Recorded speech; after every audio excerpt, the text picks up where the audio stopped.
How to avoid being a victim of marketing.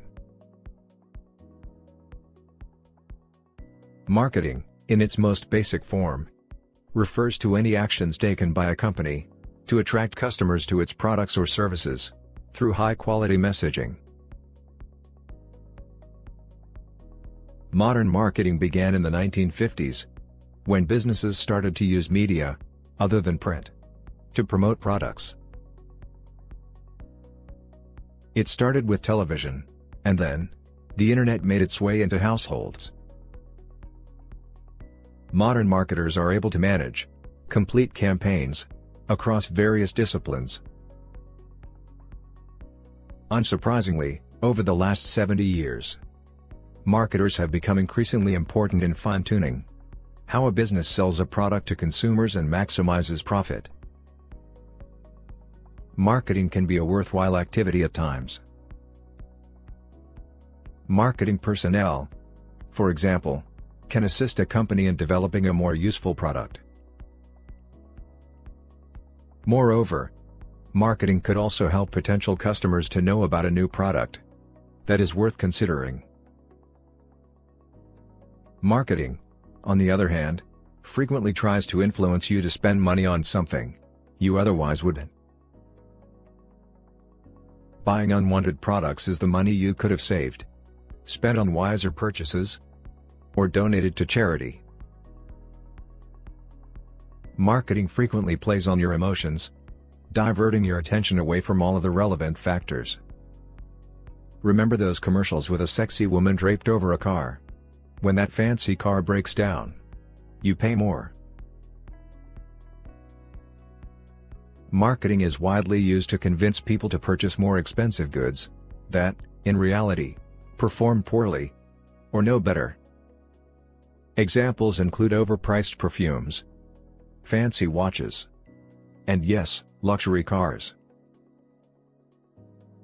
Unless a company has a product that is inherently superior, its advertising tends to avoid the substance of the product, and instead creates an image. Sizzle, not the steak.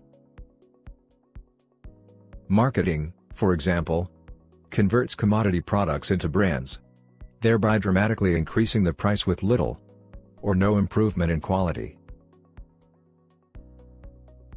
Although marketing enables businesses to make money, the volume of advertisements we are subjected to is harmful to the environment, our mental health, and our wallet. All marketing costs will ultimately fall on our shoulders. From ancient times, sellers have engaged in deceptions. The scary thing is that, in today's world, we aren't even aware that they are around. They're on our televisions, YouTube videos, websites, Spotify, billboards, and train stations. The list could go on forever. You can be sure that there will be plenty of possibilities for mistakes, with so many deceptive paths under its umbrella. Here are some easy steps to avoid falling for marketing ploys. Step number 1. Say no. The best defense against being missold is to constantly reject offers without making an exception. Quality products are sold on their own. If someone is pushing hard to sell you something, the likelihood of it being of poor quality is high. Even if a product seems promising, decline it. You can say yes after carefully examining the product. People frequently fall for marketing ploys due to hastiness. Step number 2. Stop and think. Marketing makes people feel good. So, what happens after you purchase the product? Everything will be perfect. At least, that's what they'd like you to believe. But keep in mind that embracing things that are promoted will not change who you are. So, resist the temptation. Step number 3. Analyze. Do you already possess items that are similar to this one? If so, are they still functional? How often do you use them? If you already have similar products, don't spend another dime on the same thing. For example, your current smartphone is likely to have the same features, even if you plan to replace it with the latest version. You don't have to buy the most recent model every time a new version is released. Step number 4. Breath. Take a deep breath when you see a sexy commercial that makes you think, "Yeah, I need this." What emotions does this commercial evoke in you? Is it happiness, surprise, or something more appealing? Emotional appeals are a powerful way to capture the attention of customers. While you might not be aware of it, marketers are aware that your emotions influence your buying decisions. Take a deep breath and tell yourself that you know what they are doing. Create a mantra that reinforces this. Step number 5. Wait. Complete a waiting period before making a purchase, to see if you're still obsessed with the product. If you are, go ahead and buy it, as long as you can afford it without incurring debt. A month is ideal, but a week should be the minimum waiting period. Step number 6. Budget. Consider setting a cap on spending for yourself and stick to it. If the item you want is within your price range, you may go for it. If not, that is not for you. You must go without it till the time you can afford it. Try the cash-only method that many people use to stay on budget.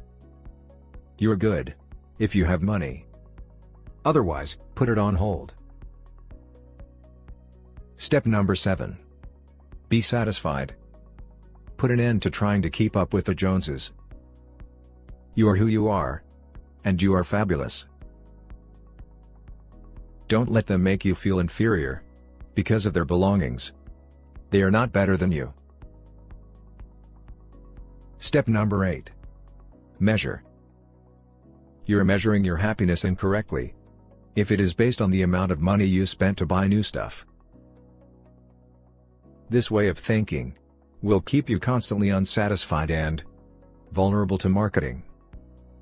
You don't want to waste your money, so measure your happiness by the wonderful things you already have.